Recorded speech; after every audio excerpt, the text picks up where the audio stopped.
Stokes is onside. Here's Sims. It's a good serve this from Southampton. They could finish the job here. It's Shane Long, and he has done it. Just a minute to play. That's stoppage time.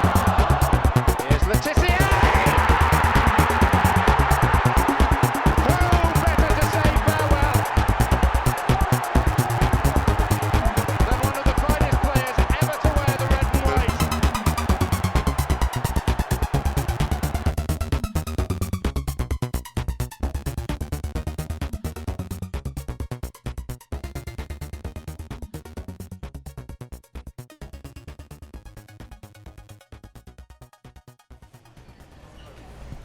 Hello and welcome to a off-the-cuff episode of the Saints FC podcast. We are sat outside the Lord Clyde pub in Borough. Which is where we're going to be watching Saints versus Swansea. It's the relegation playoff match. Alongside me I have Tom. He's sat opposite me with his pint of Carlsberg. Tom, welcome. Thanks very much, John. Very excited and scared about tonight. Yeah, we've got James here as well. Hi. We've got Bobby. Yep, hello. He's a Spurs fan, so he's not going to be involved in the podcast at all. And we've got William here, the pirate. He's the Sweary pirate. The sweary pirate. So apologies for any language that is unsavoury that happens this evening. It's an hour before kick-off. The team news has just been announced.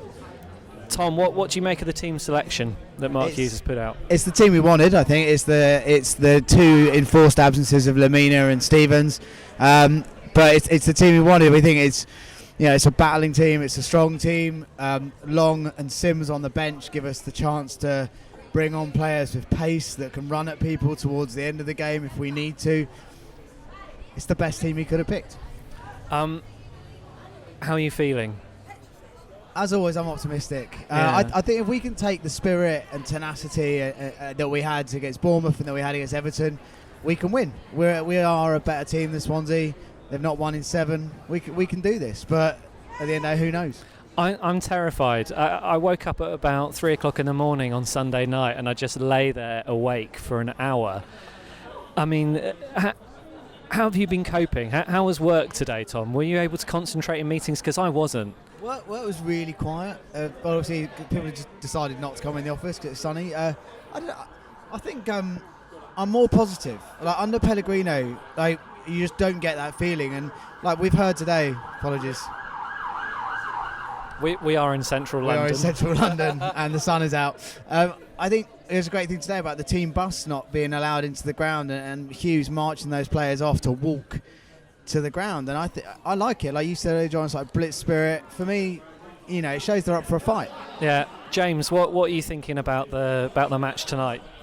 I'm both terrified and optimistic. I think we can step out and win this one, and just as long as the players give us their all, I think. Not so comfortable 2-1 victory. A not so comfortable 2-1 victory. I mean, I'm terrified. I kind of don't. I just don't know. I mean, yeah. We need a neutral's position. We need a neutral's position on this. I think Bobby should just give us a quick download from the outside. Looking in, what do you think is going to happen tonight? This is Bobby as a Spurs fan. So what do you think? Being a neutral, I want the most entertaining game that I can watch, but. If I am being fair, I do think Southampton are the better side. Swansea have gone in patches of form throughout the season and shown a bit of class from time to time, but probably don't look more like the Premier League side. Southampton look more like the Premier League side, and you'd expect them to get through tonight. I mean, William, I don't know how you're feeling about this. I mean, when you came on the show, you predicted that Saints would lose this game to Swansea. Yeah. Swansea were in better form at the time, or at least they'd started their bad run, but we didn't know quite how bad it was going to be and that it would come down to this game. Have you changed your mind? Do you think Swansea are going to win, or do you think Saints have got more of a chance?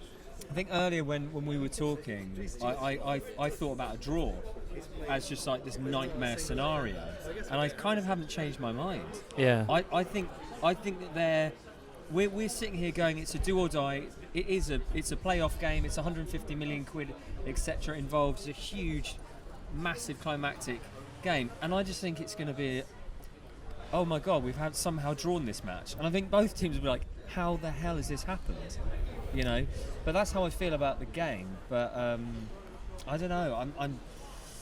That's like one scenario. The other scenario is we're going to go out and score 3 goals, 2 in the first half, 1 in the second, and it's going to be job done. I mean, that never happens though, does it? No. Can I just, my nightmare scenario, which it's Tommy, my nightmare scenario, which we discussed earlier, John, is that we win today by say 1-0, and then we get a good tonking by Man City, and Swansea put a load of goals past Stoke on the last game of the season, and we still get relegated. Yeah. And Huddersfield pick up another point points somewhere, and they're fine. So there's lots of horrible things that can happen tonight. Yeah, I mean, what did you guys feel about Everton? Because the Everton game, I was at a wedding, I was DJing it, and I think we were having the wedding dinner, and then kind of the band were on when the Saints game was on, and I checked the score when I thought it was going to be full time. It was like 90 minutes plus 5 minutes, and we were 1-0 up. And then I checked again a couple of minutes later, and it was all over, and we drew 1-1. Is that going to affect the players going into this game? I mean, I'm with you, Tom. I think Mark Hughes has got more of a blitz spirit. I think he's got more fight in the players. But how do they pick themselves up after that? And then you throw in the hijinks that Swansea have been up to with, I mean, you know, not necessarily Swansea, the club, I wouldn't want to say that, but the Marriott Hotel cancelling the Southampton players' booking. Get on TripAdvisor, guys, and give it an honest review if you're listening. Yeah, so that's the Marriott Hotel in Swansea, and that's tripadvisor.com, and you can leave a review there whether you've stayed there or not. And you may want to mention viruses and cancelling bookings at the last minute, but then still being open to other people. And then we've heard the other thing as well. So apparently the Saints bus was stopped outside the ground, and they said that the players would have to wait on the bus for 25 minutes. Mark Hughes then, marched the players to the ground himself. He just led them, which, I think it shows a lot of leadership from Mark Hughes, perhaps that we wouldn't have had. I mean, is that all going to work against Saints? How do we pick ourselves up after that? I think all the hijinks, the hotel and this, is all nonsense. I can't imagine I hope to God, professional players of this stature and experience of the type that we have, and international players are not going to be distracted by a sort of frippery and childish nonsense. One thing I would say is I think that if you look at one of the great Man United teams and even the great Jose Mourinho teams, is they foster a culture of us against them. Yeah. And I wonder if you take, and obviously Mark Hughes was part of those great Man United teams of, it was like no one likes them and they don't care. And I wonder if he will take the unjustness of the final result against Everton and turn that and use it to galvanise the players and show that, we can't let this be our epitaph, and we need to, take that anger, take that frustration and harness it and really go out there tonight and show Swansea who's boss. And take the anger against Neil Moss as well as what happened at Everton. I mean, there's some debate about maybe the time was fair, but, there were a couple of mistakes made there. But if we kind of focus less on Ryan Bertrand not hoofing the ball into row Z and more on, it's them against us. Do you think that's the key to getting the fight out of the Saints? And I think we can't, Ryan Bertrand, he could have kicked that ball out. They could have taken a long throw. Let's face it, we're not particularly good at defending crosses, and they could have scored with that. Ryan Bertrand could have kicked it out, and they could have not crossed it and not scored. There's loads of things that could have happened. The ultimate thing that should never have happened is that Nathan Redmond should never have been called for a foul at the other end of the pitch by John Moss. And that's the only thing out of all of that stuff you can say should never have been allowed to happen. James, what are you thinking? How do you think the kind of bus incident, the last-minute equaliser, how's that going to affect Saints? I think it can only fire up the players. I think they'll be angry about it. They'll want to get out on the pitch and show all these random Swansea fans who think they're allowed to influence stuff on the pitch that they're a bunch of useless watsits. Yeah. Porteous Pirate, can you describe Swansea's antics without swearing? Swansea's antics are actually really surprising. I didn't think that sort of thing happened anymore. I'm so naive. I mean, But it's like Lasagna Gate, isn't it? Was that West Ham Tottenham where there was like, they all got food poisoning after. It does remind me. I think it's something in the Damned United. I think this happened, or I think Cloughy makes them get off the bus, or something happens. He makes them get off the bus for an FA Cup final or something, or a semi. I don't know, whatever it is. And there's that kind of spirit to it. So I think it does play to our favour, but I think that will probably rub off when they start putting on their high vis. What do you call it? High vis training vest. like vests, and they start warming up on the pitch, and then all that completely goes to the back of it, and it's like we've got our work cut out tonight. Not necessarily cut out, but because it is against Swansea. Yeah. So it is all up to us. We can totally beat them. Who do we need to worry about in the Swansea side, or are you not really focused on that at all? Who do we need to worry about? I'll put this back to Tombo. I'm always scared of. Saints have a habit of players who either haven't scored all season or haven't had scored for ages, and one of the AUs hasn't scored. I think it's Jordan AU hasn't scored all season. So Saints are always that club, aren't they? That a guy hasn't scored all season and he nets against us. So that's who I'm worried about. I mean, we've had one comfortable victory all season, which was against Everton when we won 4-1. And so, I mean, do we realistically need 4 goals to feel comfortable in this game? Yeah, I'd say at least 3. Yeah. James nodding his head. Yeah, I agree. I think in that Everton game, I think 3-1 I was actually comfortable with. Yeah. We've always got mistakes in the side, haven't we? I mean, you look at about predictions. Yeah, look at our back line. The goals we need. Let's do a prediction. Who is going to be culpable for the last-minute equaliser or conceding something awful? Because in my mind, I want to talk about heroes and who's going to do it. Who's going to do it? But all right, we're talking about villains. You can give me a villain and a hero. I think villains for me. Let's all do a villain and then let's all do a hero. Okay, well, I'll be really obvious. Suarez on the back post. Yeah. Villain. And then I think a hero. That's going to be really tricky because it just based on it's going to be Tadic, or Tadic, or Tadici, or it's going to be Redmond. I mean, because Bournemouth, he was a hero, Tadic, and Redmond was a hero on Saturday, and they keep popping up. Lamina was another one. He played a wonderful game the other day, not so long ago, and you think it's kind of like a fresh hero. I mean, Shane Long scored, so it could be anybody. I mean, I'm not being very articulate on this. I'm just going to say Redmond, and I haven't sworn yet. So no, you're doing very well. Tom, a villain and a hero. Villain has to be Wesley Hoyt. I looked at the Dutch dictionary the other day, and Hoyt is Dutch for I've always got at least one mistake in me, and I think that's what you'll see today. He'll overplay it. That's Japanese, and Hooiveld was the other Dutch word for that. I think, but the hero, I think Nathan Redmond.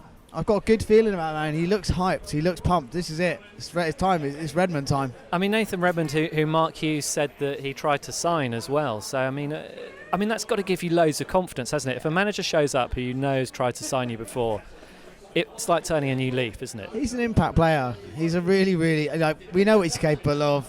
We know he's a creator. He needs just to get the ball and run at people. Yeah. I've got a good feeling about him. I mean, it's interesting that Garth Crooks put Redmond in his team of the week, and I think his first sentence was something like, why on earth wasn't Nathan Redmond in the starting lineup? So, I mean, we all love Garth Crooks, so... Lamina, he loves Lamina as well. Yeah. Maybe he's right. Maybe Redmond being in from the start is going to do wonders for us. So, James, hero and a villain? I think the hero it's going to be Charlie Austin. He's going to get goals, I think. I think the villain, I think it's going to be the referee. Oh, God. Because it always is. Yeah. I also think there's an outside chance for Guido Carrillo to come and come on in the last minute. That's never going to happen. And get the goal we've all been waiting for. Oh dear me. What we've been paying for, or the assist, anything. Yeah, anything. If I was going to choose a hero and a villain, I think I might choose McCarthy as our potential hero. You know, potentially he can make some good saves. If we get our noses in front and it's looking close, maybe that's going to happen. Obviously I'd love it to be a Charlie Austin hat-trick. That would be fantastic. So I think we'll get 3 goals. We're probably going to be okay. Villain, I think, James, you've hit the nail on the head. It's always going to be the officials, isn't it, for Saints? I didn't know that was a thing, but yeah. So let's wrap this up. We might do another bit after the match. I think we probably have to. So wrapping this up is going to be a prediction from each of you. Okay. I said 2-1 earlier, so I think I better stick with that. 2-1 to Saints? Yeah, 2-1 to Saints. It's going to be a terrifying last 20 minutes. Oh my word. Tom? I'm going to go 3-1 States. 3-1 States, Redmond 2, Austin 1. I'd love that. I'm going to go, sorry guys, 2-1 Swansea. 2-1 Swansea. I know I'm a Judas little bastard, but I'm sorry, I can just see it, and I think James pointing out the ref there, I think we've really got to be really open to that. We have not got the rub of the green, and I think it's going to be a heartbreaker. Sorry. I'm going 0-0 draw. What does Bobby think? Bobby, the Spurs fan. Yeah, the Spurs fan. I think it'll be tough because Swansea's home crowd are going to be behind them massively tonight. But I just think Southampton got more quality. With Charlie Austin back in the side, I think you can do it. I'm going to go 1-0 Southampton. 1-0 Southampton. That's going to be agonising. I'd take that though, an agonising 1-0. Let's wrap it up, and depending on how we're feeling, let's maybe reconvene after the match. It's half time, Tom. This is terrible so far, isn't it? What are your thoughts? The optimist would say that we've weathered the storm, and we're going to quieten the home crowd down and then push on like we did the last 5 minutes of the first half. The realist would say that we were under the cosh for probably 38 minutes of that half. And we look a bit lost, and Charlie Austin's had a few good chances, but not much to be positive apart from that. No, I mean, I'm very glad that half-time has come. I mean, that's all I'm going to say about it. I think, Mark Hughes is good at the half-time team talks, and my word, we need a half-time team talk. There's been a few flashes, though, where we have had chances. Swansea are not infallible, but neither are we. This is totally on a knife edge, isn't it? There's no team that is clearly better. No, if you look at it objectively, we've made their keeper make at least 2 good saves. Alex McCarthy is, I think, yet to make a save, so that's positive. But who knows? I mean, this game is going to be won by 1 goal. It's going to be won by a mistake, or it's going to be won by a terrible refereeing decision. We just need to make sure that we get it. Yeah. I'm looking across to James here, who's a Southampton season ticket holder. James, we've just met you in the pub tonight. What are your thoughts? Is this just more of the same Saints shit that we've put up with all season? I think it's been a bit cagey by both sides. I think we've looked a bit nervous at the back. The ball's bounced a hell of a lot, and nobody's really made any decisions to clear it. And I think we've been a bit nervous not to make a mistake. But having said that, I think we look quite dangerous on the break. We've had a few good chances. Yeah. But I think it's going to be 1-0 either way, to be honest. Do you want to call it at this point at half time? I don't like calling Saints things. No. It always backfires.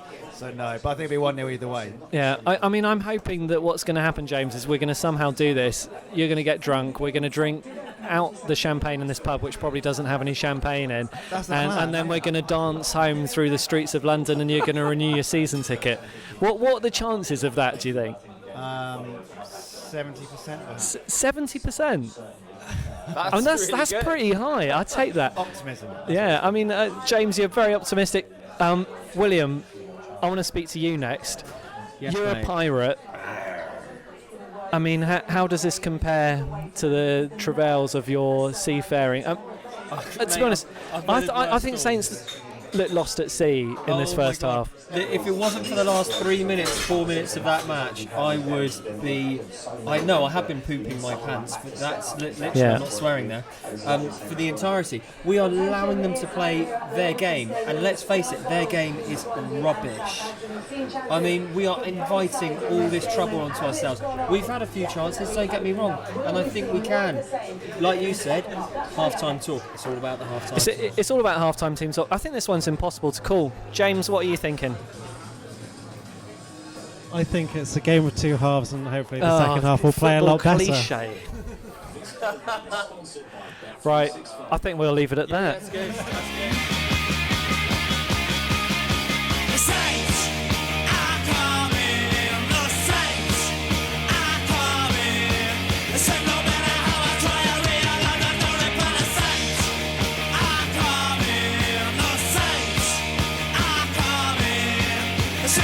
Ladies and gentlemen, welcome to the Saints FC podcast post staying up midway through the episode. John, you're getting a bit ahead of yourself there. It's not post staying up, it's post should be staying up. Should be staying up.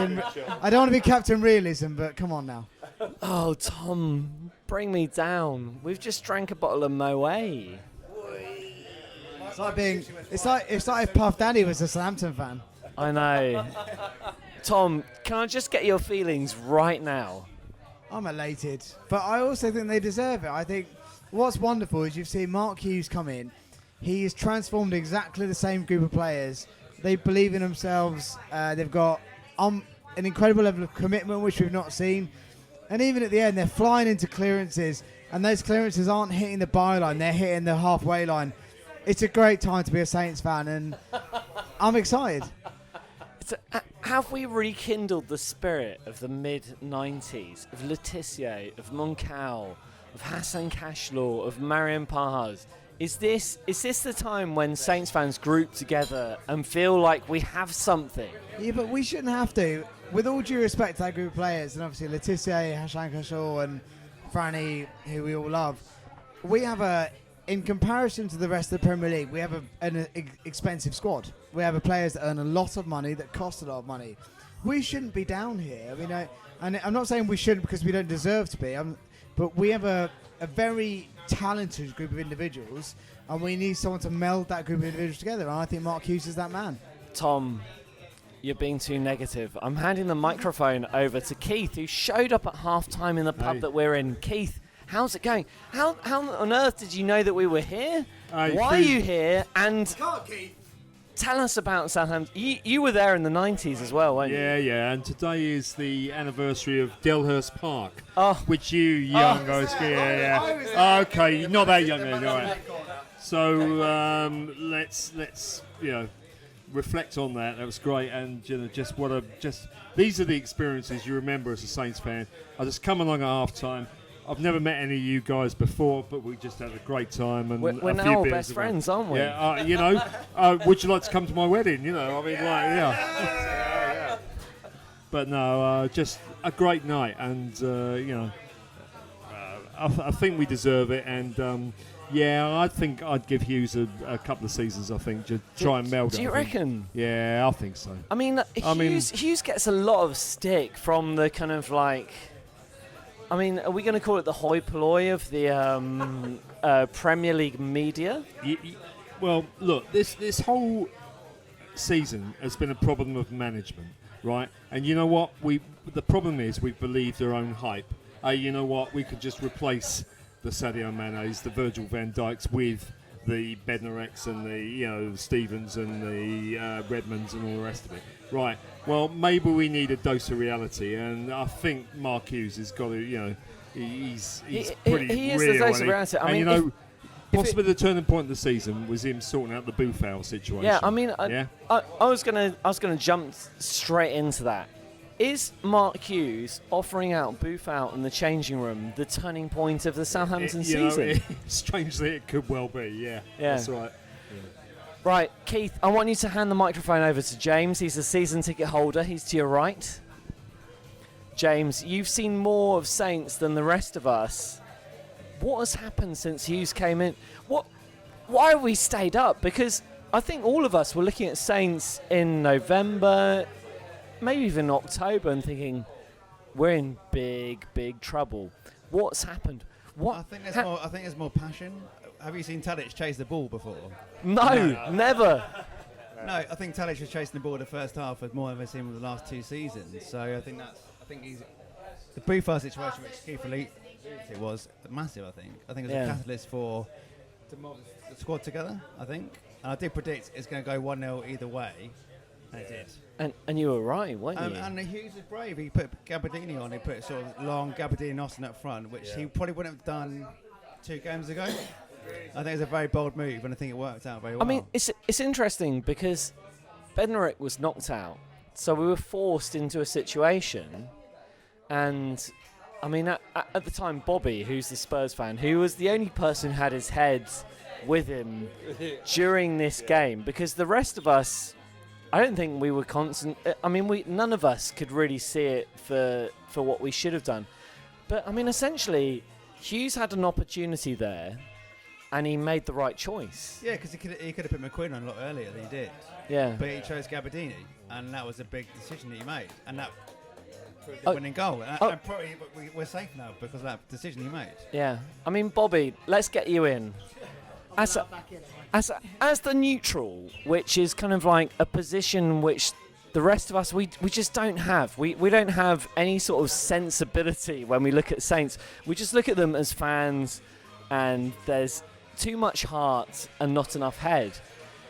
I mean, you said it in the pub. When we were all sat here, Bednarik came off, we put on Gabbiadini, and you said, this is a brilliant move. I mean, this is going to work out for Saints, and you were totally right. I mean, is this a random moment of chance, or could you see something that the rest of us couldn't? I mean, the way the game was going, neither side was comfortable. Everyone was nervous. Yeah. And there wasn't a lot of game happening inside the midfield. And my view is that if the midfield isn't happening, then you need to try and bypass it and be a bit more adventurous, especially at that stage of the game. And yeah. When you had that opportunity to do that, don't forget Swansea just done the same moments before. They took off Olsen for a striker themselves, so they'd already decided to bypass midfield, and it seems sensible that Southampton should try and counter and do the same. And I think one thing that really showed tonight is that confidence has been a big issue for Southampton, because the second you got that goal, how well did you settle into the game, and how confident and how much more like the Premier League side did you look? So once you settle that confidence into the side, they've got the ability to win games. So, suddenly we looked like we could keep the ball, couldn't we? Yeah, just for that. Which we hadn't for the whole game before that moment. Nerves were completely at play in this game. You could tell it from most of the game. And once Southampton settled their nerves with that goal, they came into it and showed themselves to be the better side. Tom looks like he's itching to get in on the conversation here. I want to give some credit to Mark Hughes as well, because I think if you look at decisions that we've made in games the entire season have been timid, haven't they? They've been weak. They've been decisions to draw games or hang on. And, you know, we lose a defender in a game and that we don't necessarily have to win, and he brings on a centre forward. Well, we should do, and he brings on a centre forward. And Mark Hughes deserves all credit for having the guts and the tenacity to follow through on that. And I think, you know, if you look at how timid we've been all season, how scared we've been, all of a sudden you've got a man who says, look, we've got goal scorers. Gabbiadini is a goal scorer. Gabbiadini is not a scorer of great goals. He's a great goal scorer. Yeah. So get him on the pitch and let him do what he does, and he did that tonight. James, you're itching to get in on the conversation here. What are you thinking? I'm so relieved. I mean, if there's anyone who could underplay elation, James is doing it right now. I know, I was devastated when we scored because I knocked my pint over on someone else's phone. So instead of celebrating, I picked up the phone and started drying it off frantically. But that was an epic game of football. I mean, I've been through a hell. It was a terrible game of football though as well, wasn't it?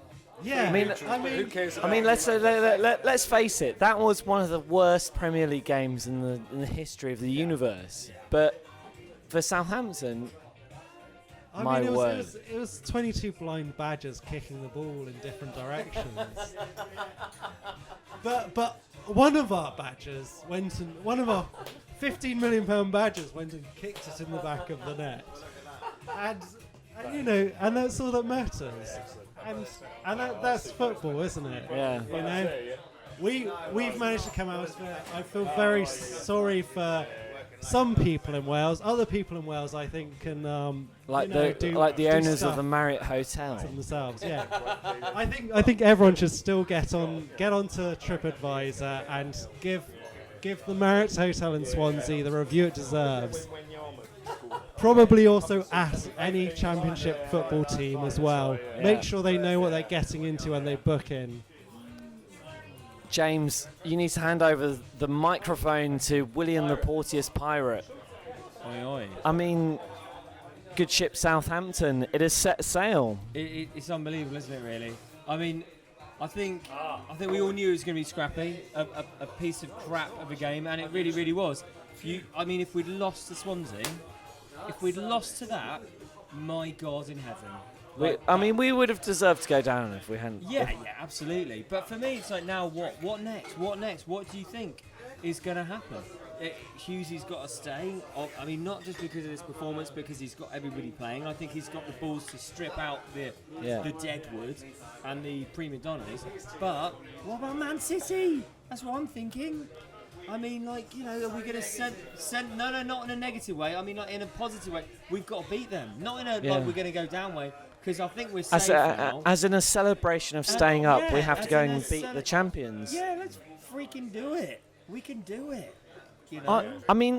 Let's face it. There is still a slim chance that we could go down. Boo! No chance. Chance. But what's it going to take? Well, a miracle. It'd be like an eight goal difference. Yeah, an 8-goal swing.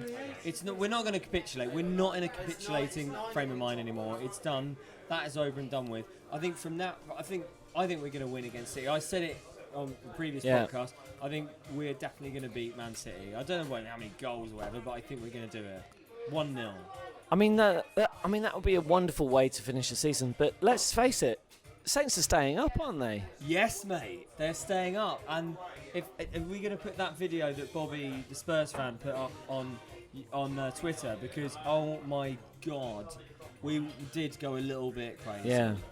But the tension relieved. Oh my God. Can we have a shout out to all the Saints fans that were at Swansea tonight? Because we were sat in the pub, we were watching on the television. They did have the sound on, which was a prerequisite of us coming to the pub tonight. And to be honest, all we heard throughout the night was pretty much when the Saints go marching in. Yeah, they were amazing. Unbelievable. Can I hand the mic back to Keith? About the Delhurst Park and what it's like to be an away fan, as an away fan. Keith is here and he's experienced the great survivals before. Yeah, a few of those. How did this one compare?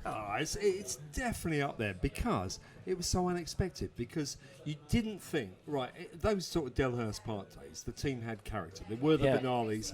There was obvious talent with Letizia. Letizier's sort of goal from a corner, pretty much at Delhurst. At Selhurst Park. Selhurst Park. Yeah. Let's call it Delhurst Park. Why not? We obviously had character, right? Now, we were in doubt about this up to tonight, or the last couple of games. So actually, come back to the Boofowl thing again. Maybe that was the thing. And you know what? Stoke went down at the weekend, and they're ripping each other apart. Charlie Adams in the BBC going, 5 players shouldn't be here. We weren't a team. Well, tonight we really were a team, and we played this. Yeah. Keith, what's interesting, before you showed up here at the pub, we talked about the heroes and the villains that we could possibly have from the Saints' performance tonight. Who for you was the hero tonight? For me, McCarthy's been player of the season, right? Okay. Number one, Pellegrino should have probably gone in about, October or something like that, let alone March. But it was quite obvious to anybody who's watched a game of football that Fraser Foster was not the keeper of Vol. Pellegrino didn't drop him until late January. So, even that a few games earlier would have saved us a few points. We wouldn't have to go through, get this close. We shouldn't have been anywhere near where we were tonight. But, we were and we did it. Okay, great. Keith, hand the mic over to James, sorry. James, heroes and villains. Who's your hero of the season? I think I echo Keith's comments really, because I think McCarthy's been outstanding since he's come in. Is McCarthy the difference, or is Mark Hughes the difference? I don't know, because McCarthy got brought in from Pellegrino, so I'm not to say that's Mark Hughes' choice. So I don't know, but McCarthy has been. Forster's been last 18 months. I don't think he's been on top of his game. So I think McCarthy deserved the chance, and I don't think that's Mark Hughes' decision. I think that's Pellegrino brought him in. I think initially, probably Dave Watson actually, not either of them, to be honest. I think the question should be heroes and villains of the match today. Should we talk about heroes and villains of the match today? Who are your heroes and villains? Passion. I think Højbjerg, his passion throughout the game and his drive and enthusiasm pretty much I'd give him man of the match, not McCarthy. I think I'd give Højbjerg. I think his passion, riding the fans up, and he was always there on the front foot. I think I'd give Højbjerg man of the match today. Yeah. Okay, Bobby, from the neutral's point of view, who was your man of the match? What was the difference between Saints and Swansea tonight? Because I'm blinkered. I am totally blinkered. I'm looking at Saints and I want to give it to Gabbiadini just because he was there at that moment. He really did nothing, but he was there at the moment that it counted. So you can help me out with this. Who's the guy who nodded it back across the box? Jack Stevens. He's kept it alive there in that moment, because before that there wasn't a lot of chances going on. He kept it alive, and I'm going to give the man credit for that. In terms of villains, though, you've got to look at that Romeo, because he looked like a walking liability. He looked like he was going to get sent off at some point, and he could have ruined the game for you early on in the game if one of those challenges got pulled up. So just keep an eye on him. But otherwise, let's give credit to the unsung hero. Nodded the ball back across the box, kept the ball alive. Can someone give me a little bit of a manifesto of Mark Hughes? Who put your hand up? Who's going to tell me about what Mark Hughes has done? James is. So, the thing about Pellegrino that I really hated was that he never looked like he gave the players any grief for coming in at half time, putting in a half effort, just turning up, and that's all they did. And making the stats count. Well, technically making the stats count, because they never made it count with the goals in the back of the net. And what I wanted when we sacked Pellegrino was I wanted someone to come in with some fire burning underneath them, who's not going to let the lazy people be lazy, the people that are going to shy away from controversy shy away. And I think from the stories I've heard about Mark Hughes and Buffal, I think Mark Hughes basically laid it on the line to the whole team, going, are you going to give me 100%? Or are you going to sulk? Because if you're going to sulk, you're not worth it. And you can go and rot in the under-23s. And that's I think that's all we needed, because we had good players. We had players that are good enough, but we needed that fire and that aggression, and that's what he gave us. I totally agree. Tom, can you just come in here? Tom, yes. One final word on Southampton winning tonight and, probably 90% certain of staying up. Tell me about Mark Hughes. Give him the job. Like, we've tried the interesting foreign coaches. I think maybe that's not our model. I think fundamentally we've got a very talented group of players. We've also got a very strong group of grafters. We need someone who can bring those group of players together. I completely agree about Buffal. Players like that need to go. Is the moment with Mark Hughes offering out Buffal in the changing room the turning point of the Southampton season? We've said for a few times now that we've had foreign players come in, and when I say foreign, that makes me sound very Brexit. I don't mean to sound like that. We have players coming into the club that have inhibited the progress of very skillful young players, and the two that obviously springs to mind are Buffal getting in the way of Josh Sims, who everyone knows that we love, and Classy getting in the way of Harrison Reed. And maybe we need to go back to basics, get back to the Southampton way, get the young players in, bleed them through, and you know what? I would rather finish mid-table with a group of young players that care than finish 8th with a group of foreign show ponies who don't care enough.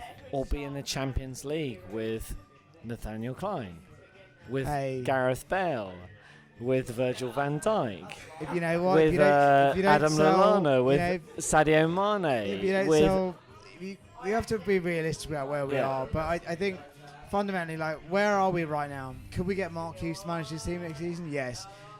That would be a really good result. It seems to work. It seems to be a fit. There seems to be an affinity there. The players are playing for him.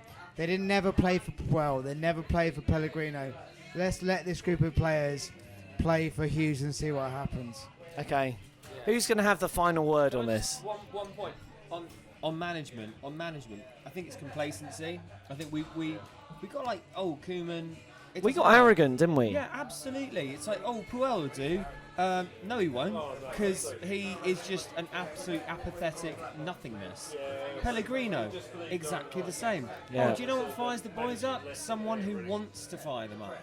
You know, who get in their grill and give them, enable them to play what they're able to play by kicking them up the fucking arse. So that's the first curse word, isn't it? I mean, we got to nearly the end of the podcast without a big swear word, and we've done it. Yeah. One more thing to say. James has got another word to say. Les Reed went to Italy to buy a Lamborghini. He came back with a striker, and his name is Gabbiadini. He scores them with his left foot, he scores them with his right. And if he's gonna go tonight, so we'll sing this song all night. Oh!